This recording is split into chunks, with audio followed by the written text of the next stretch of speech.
Bonjour à toutes et à tous, alors je vous souhaite la bienvenue dans cette nouvelle vidéo de l'école des finances personnelles.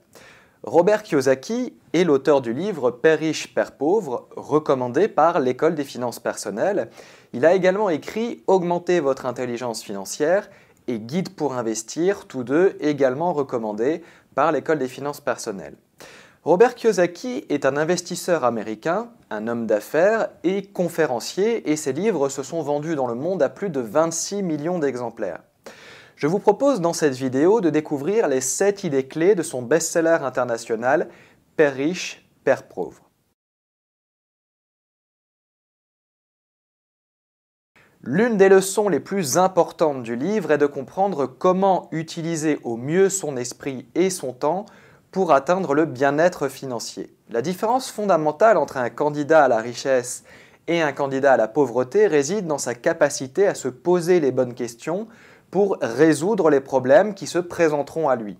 C'est la raison pour laquelle vous ne devez pas perdre de vue que le salariat est une solution de court terme, c'est-à-dire il me faut un salaire pour manger à la fin du mois, à un problème de long terme, c'est-à-dire vais-je devoir travailler toute ma vie de 9h à 19h, 5 jours sur 7, dans l'espoir d'une retraite improbable. Selon l'auteur, la création d'entreprise est la voie royale pour atteindre l'indépendance financière. Au-delà de la simple considération matérielle, elle représente surtout l'occasion de vous mettre dans les bonnes dispositions d'esprit pour apprendre un peu plus chaque jour et évidemment quelque chose de nouveau. Votre véritable motivation au travail, vous la trouverez dans la recherche de l'apprentissage permanent et dans les leçons que vous tirerez de vos expériences. Travailler pour l'argent n'a aucun sens. Ce qui importe, ce sont les compétences que vous allez développer et dont vous vous servirez un jour ou l'autre pour vous mettre à votre compte et obtenir ainsi une utilité maximale. Le système éducatif actuel ne tient pas compte de l'éducation financière. Son objectif, c'est de vous permettre de trouver votre place au sein de la société de consommation et de vous faire suivre le schéma économique suivant, travail, salaire, consommation, travail. La véritable richesse, ce n'est pas combien vous gagnez, c'est combien vous parvenez à économiser. Le schéma économique que nous venons de voir ensemble, c'est ce que l'on appelle la rat race en anglais ou encore la course de rats en français. Cette comparaison volontairement provocatrice reflète évidemment le manque de recul et de prise de conscience qui nous caractérise lorsqu'il s'agit de comprendre notre rapport au monde du travail et à nos finances personnelles. La première étape pour sortir de la rat race, c'est de comprendre la différence entre un actif et un passif. Un actif, c'est quelque chose qui met de l'argent dans votre poche. Un passif, au contraire, c'est quelque chose qui génère des dépenses et qui donc sort de l'argent de votre poche.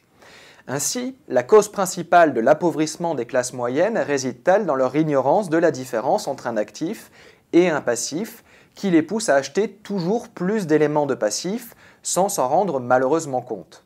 L'exemple le plus emblématique est évidemment celui de la résidence principale. Contrairement à ce que pense la majorité des gens, une résidence principale n'est pas un actif car le flux de trésorerie que son acquisition génère est par essence négatif. Dans ce cas, l'argent sort de votre poche pour aller dans celle du banquier.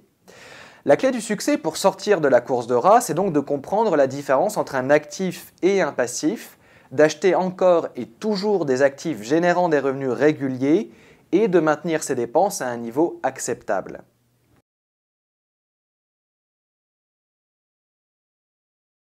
À quoi cela sert-il de vouloir gravir les échelons de l'entreprise quand vous pouvez la posséder ?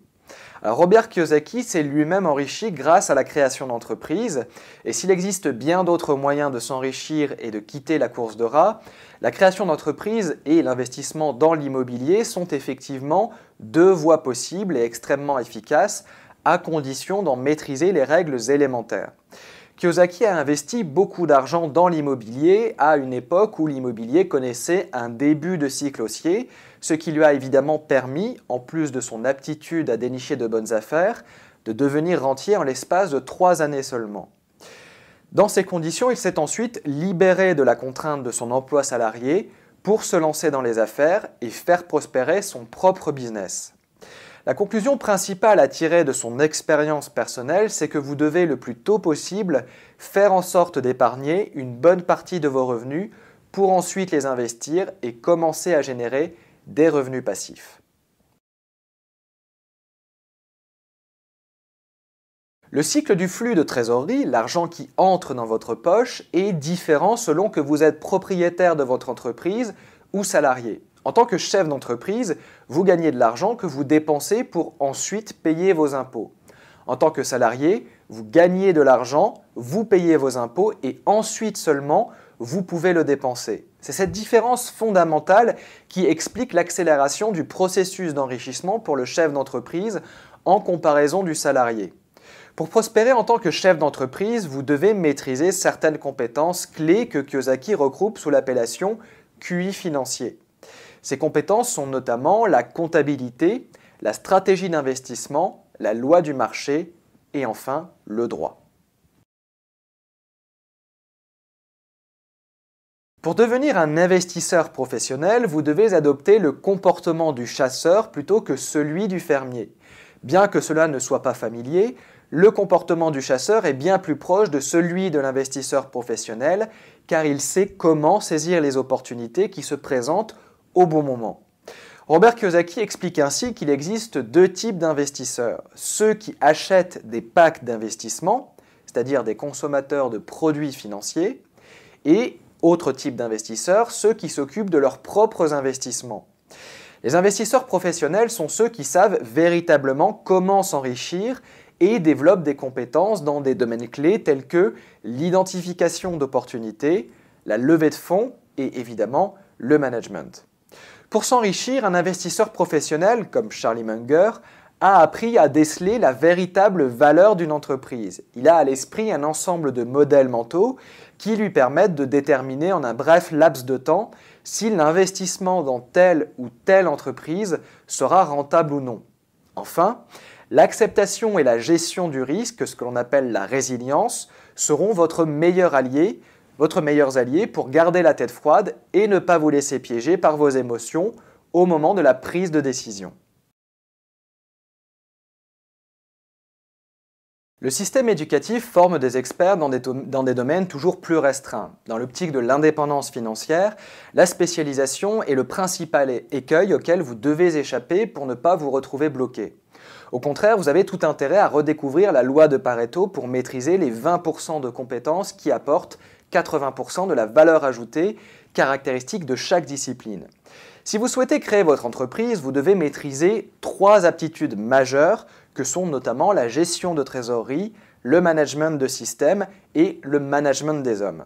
A l'inverse, sortir du cadre familier et confortable de la spécialisation n'est pas facile. Vous pourriez ainsi être confronté aux 5 obstacles majeurs suivants: la peur, le cynisme, la paresse, les mauvaises habitudes et l'arrogance. Ne pas voir grand dès le début pour votre création d'entreprise est une erreur majeure qui ne vous permettra pas de trouver les ressources motivationnelles suffisantes pour aller au bout de l'aventure. Pour atteindre la liberté financière, Robert Kiyosaki livre les 8 étapes clés de son plan d'action. Il conseille ainsi de faire un bilan de sa situation actuelle, d'être toujours à la recherche de nouvelles idées, d'agir et de s'inspirer des réussites de gens qui vous ont précédé sur le chemin de la réussite, de se former en permanence et d'apprendre de nouvelles choses, d'être proactif, de se promener dans son quartier pour surveiller les petites annonces immobilières, de voir grand et enfin d'apprendre de l'histoire. La liberté financière est un objectif de vie qui vous enrichira au sens propre comme au sens figuré. Vous savez donc ce qu'il vous reste à faire.